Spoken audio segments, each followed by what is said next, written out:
Hey guys, Arrkay here for a very special comment response video. Last week's video, Fandom Divided, was pretty important to me, so I just don't really trust Rusty to take care of this. So I'm here, all of me, here I am, to not address any individual comments because I don't think that will be helpful to anyone. All of the comments are still there if you want to read through them. But I do want to address some general thoughts I've had after reading the comment section. Also, by the way, thank you for everyone who commented because the comment section was way better than I expected. Everyone had differing opinions, there was a lot of support and a lot of disagreement, and that's okay too. It's a conversation. My voice doesn't need to necessarily be the deciding voice of everyone's opinion everywhere. I expect everyone to have their own thoughts and feelings about pretty much anything in their life. So again, thank you for everyone for being respectful and not calling each other Nazis or SJWs. That was very important to me. Another thing to note, it was the most disliked video in culturally apt history, which is pretty cool. It may seem counterintuitive, but the dislike button is still incredibly valuable feedback for YouTube makers. If you really don't like a video, hitting dislike is perfectly okay. You probably won't hurt anyone's feelings. It certainly didn't hurt mine. Partially because the like ratio for most of culturally apt videos is about 10% compared to the viewership. And that's still true with this video, which is surprising to me considering how many dislikes it also received. Also, for Jart nerds, here is the audience retention graph, which is actually a pretty natural curve for most YouTube videos, and I was surprised by that as well. I expected a lot of people to click away at specific points where they maybe found it the most disagreeable, but it didn't really happen. So most people who would click away clicked that away at a rate not unlike any other video we've made. So that too is also pretty impressive. Anyway, with regards to comments, I tweeted a lot about this already, so if you follow us on Twitter, you've probably already seen some of these thoughts. Many seem to think that we are obligated to be unbiased, and I have to reiterate, Culturally Apt is not a news source. We are not journalists. We also tried to condense all of that information as much as possible because it was already an incredibly long script. So when that happens, there's going to be some information loss, there's going to be some inaccuracies, or even false interpretations from what we may be inferring when we condense that information. So I apologize if we did get any facts wrong, but like I said, this is just a silly furry YouTube show. It's closer to a blog. Do not use Culturally Apt as a news source at all. We linked as much of the research as we could in the description, and I would encourage anyone who's interested on how we form some of these opinions to go through that and form your own opinion, which a lot of people have, as you can see in the comments. Another thing, I didn't want to try to only have my opinion.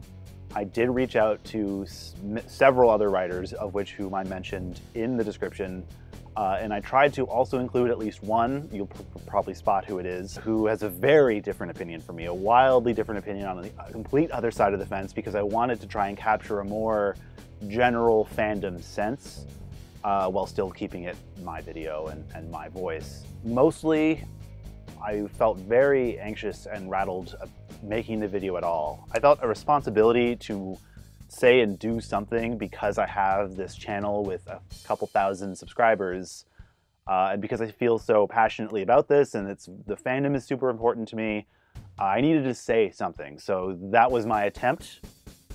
A lot of people liked it, a lot of people didn't like it, and that's okay. They can go off and make their own YouTube videos. Many have, as I tried to show at the beginning of our video. There's a lot of very different opinions on this, and this is just mine. Take that as it is. Opinions can be wrong. There were a lot of wrong opinions in the comment section too, but I'm not gonna pick apart those individually because I don't think that's wise. A lot of people talked about the threat of punching a Nazi versus the non-threat of Dio Task Devil getting shot for punching a Nazi. That was super alarming to me, and I'm a little shocked that so many people chose to take it at the face value that it was carefully worded, so this person obviously was not going to bring a gun anywhere, but that's not really the point. The point was they weren't even necessarily threatening that, they were kind of encouraging others to, and that's what's really frightening. Fistfights happen all the time. They'd happen in bars and clubs. You can bet your tail that it happens at furry cons. So security can deal with fistfights if someone has a stern disagreement. There's a lot of partying, there's a lot of substances at cons and parties. So people get heated. And sure enough, fists eventually fly over the dumbest things, way dumber than disagreement with a fascist. So there's still so much defense over that one tweet that the guy got banned off of Twitter for. So fistfights happen all the time over dumb stuff. Really stupid stuff, people will throw a fist. And I don't think someone advocating for genocide, like a Nazi would, I think that's a better reason to punch someone in the face than like, oh, you looked at my girlfriend the wrong way. Brr, I'm too drunk to handle myself. That's okay. But the threat of bringing a firearm to a convention space, I would think that the country with the highest number of shootings per capita in the world would take a gun threat more seriously, and I'm really surprised that a lot of people didn't. A lot of people are still more upset by the punching Nazi meme than they were about the prospect of a firearm at a convention, which is like my worst fucking nightmare. That was a bit alarming.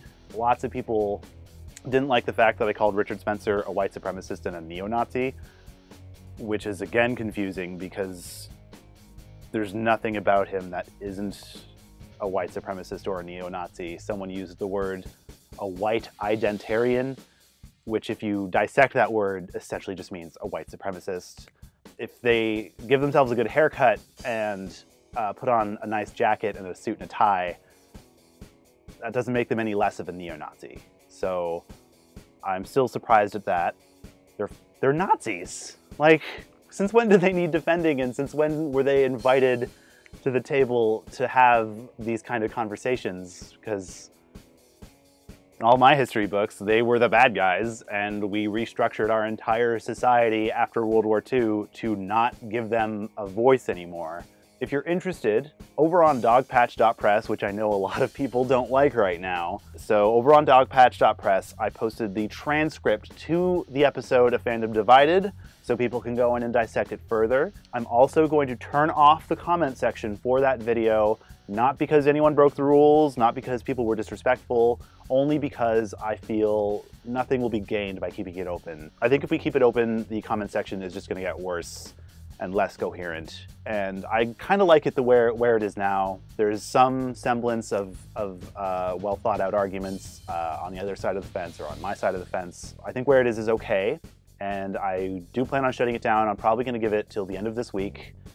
Until then, or if you have anything else you want to say, you can say it in the comment section of this video or in the comment section over on dogpatch.press.